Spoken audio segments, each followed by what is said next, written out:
ناظرین کرام، آج ہم آپ سے کچھ ایسی عام فہم باتیں کریں گے جنہیں ہم معمولی باتیں سمجھتے ہیں، عام سی باتیں سمجھتے ہیں اور ان پر توجہ نہیں دیتے، لیکن در حقیقت ازدواجی زندگی کو خوشگوار بنانے میں یہ باتیں بہت اہم رول ادا کرتی ہیں۔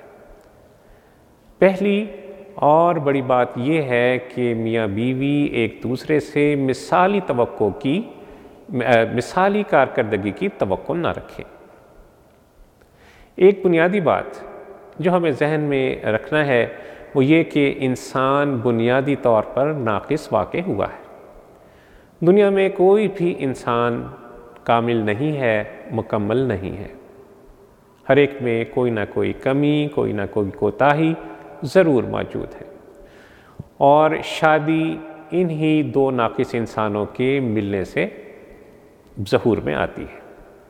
تو میاں بیوی کو یہ حقیقت تسلیم کر لینی چاہیے کہ ہم بھی کامل اور مثالی انسان نہیں ہیں۔ ہم سے غلطیوں کا ہونا، کوتاہیوں کا سرزد ہونا ایک فطری عمل ہے۔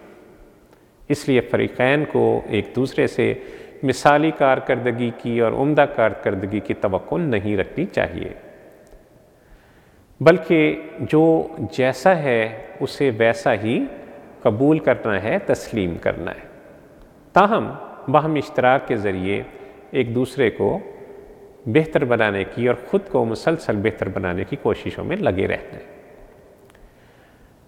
دوسری اہم بات جو میں آپ سے کہوں وہ یہ کہ بولنے کے بجائے سننے کی عادت ڈالیے۔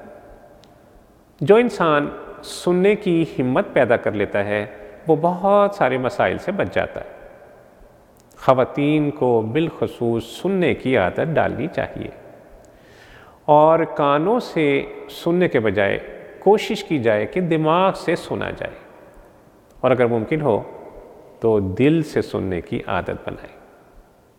جب دل سے سننا شروع کریں گے تو ایک دوسرے کے نقطہ نظر کو سمجھنے میں بہت آسانی ہوگی، لڑائی جھگڑے کی کم نوبت آئے گی، اور اگر بولنا ناگزیر بھی ہو تو خوب سوچ سمجھ کر تول کر بولیے۔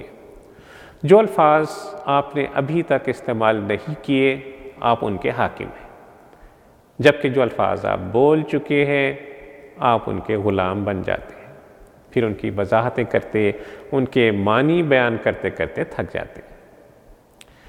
تیسری اہم بات یہ کہ معاف کرنے کی، درگزر کرنے کی عادت ڈالیے۔ اپنے ہم سفر کو، اپنے بچوں کو غلطیوں پر معاف کرنا سیکھیے۔ غلطی انسان کی سرشت میں ڈالی گئی ہے۔ انسان روز غلطی کرتا ہے۔ ان غلطیوں کی، ان کوتاہیوں کی فہرست بنانے کے بجائے انہیں نظر انداز کرنے اور معاف کرنے کی عادت ڈالیں۔ اور پھر اہم بات یہ کہ معافی بھی فوری ہونی چاہیے اور غیر مشروط ہونی چاہیے۔ جو لوگ معاف نہیں کرتے وہ ساری زندگی انہی چھوٹے چھوٹے معاملات میں الجھے رہتے ہیں، اندر ہی اندر کڑتے رہتے ہیں۔ یوں انسان بلا وجہ ماسی میں پھنس کر اپنی زندگی کو اجیرن بنا لیتا ہے۔ اگر آپ شریک حیات سے کوئی غلطی سرزد ہوتے دیکھیں تو درگزر کیجیے۔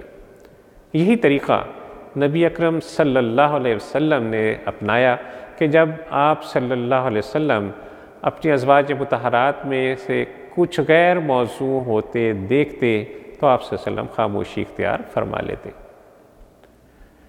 چوتھی اہم بات کہ نرم رویہ اختیار کیجیے۔ نرمی انسان کو ہر ایک کی نظر میں عظیم سے عظیم تر بنا دیتی ہے۔ بظاہر یہ کمزوری کی علامت محسوس ہوتی ہے، لیکن عملاً یہ طاقت کا مظہر ہوتی ہے۔ ایک بہادر انسان ہی نرم رویہ اختیار کر سکتا ہے۔ کمزور انسان ہمیشہ سختی کا مظاہرہ کرتا ہے، کیونکہ کمزور انسان کے اعصاب نرمی پر آمادہ ہوتے ہی نہیں ہیں۔ چھوٹی چھوٹی باتوں کو عزت کا مسئلہ نہیں بنانا چاہیے، کیونکہ اس سے انسانوں میں دوریاں جنم لیتی ہیں اور پھر علیحدگیاں وجود میں آ جاتی ہیں۔ پانچویں اہم بات کہ بحث مت کیجیے۔ جب بھی کوئی مسئلہ درپیش ہو تو بحث و تمہیز سے پرہیز کیجیے۔ دلائل سے آپ جنگ تو جیت سکتے ہیں لیکن دل نہیں جیت سکتے، اس لیے ہر ممکن طور پر بحث سے بچیں اور اپنا نقطۂ نظر احسن انداز میں پیش کر کے خاموشی اختیار کر لیجیے۔ حالات کے بہتر ہوتے ہوئے آپ کی رائے خود بخود ہی مقدم قرار پائے گی اگر اس میں کچھ وزن ہے۔ بصورت دیگر آپ کی قیمتی ترین رائے بھی دلائل کے ٹکراؤ میں تحلیل ہو کر رہ جائے گی، ضائع ہو جائے گی اور باہم تعلقات میں خلیج پیدا کر جائے گی۔ چھٹی اہم بات کہ مسکرانا سیکھیے۔ بوجھل اور ناخوشگواری کے بجائے اکثر مسکرانے کی کوشش کیجیے۔ مسکراہٹ خوشگوار زندگی اور دوسروں کے لیے قابل قبول بننے کا سب سے مؤثر نسخہ ہے۔ جب بھی اپنے شریک حیات کو دیکھیے تو مسکرا دیجیے، پیار سے اس کا ہاتھ تھامیے، گلے سے لگائیے۔ مسکرانا صدقہ ہے۔ تصور کیجیے کہ آپ کی شریک حیات آپ کو ہمیشہ مسکراتے ہوئے دیکھے تو آپ کی زندگی کیسی گزرے گی۔ رسول اللہ صلی اللہ علیہ وسلم نماز کے لیے جانے سے پہلے اپنی زوجہ محترمہ کو بوسہ دیتے جبکہ آپ صلی اللہ علیہ وسلم حالت روزہ میں ہوتے تھے۔ ساتویں اہم بات کہ اپنے گھر والوں کے لیے معاون بننے کی کوشش کیجیے، ان کے مددگار بنیے۔ اس بات کا انتظار نہ کیجیے کہ گھر والے آپ سے مدد کی درخواست کریں۔ آپ کا رویہ ہمیشہ آپ کو کامیابی سے ہمکنار کرے گا۔ اس سے آپ کی عزت میں، آپ کی توقیر میں بھی اضافہ ہوگا اور آپ کے گھر والے بھی ہمہ وقت آپ کے معاون اور مددگار بننے کے لیے آمادہ رہیں گے۔ اللہ عز و جل ہمیں ایک دوسرے کے حقوق و فرائض سمجھنے اور ادا کرنے کی توفیق عطا فرمائے۔ اللہ عز و جل ہمارے گھریلو زندگیوں کو اسلام کے سانچے میں ڈھال دے، ہمیں اسلام پر عمل کرنے کی توفیق عطا فرمائے اور ایمان پر اس دنیا سے لے جائے۔ وصلی اللہ تعالیٰ علی خیر خلقہ محمد وعلی آلہ وصحبہ وسلم۔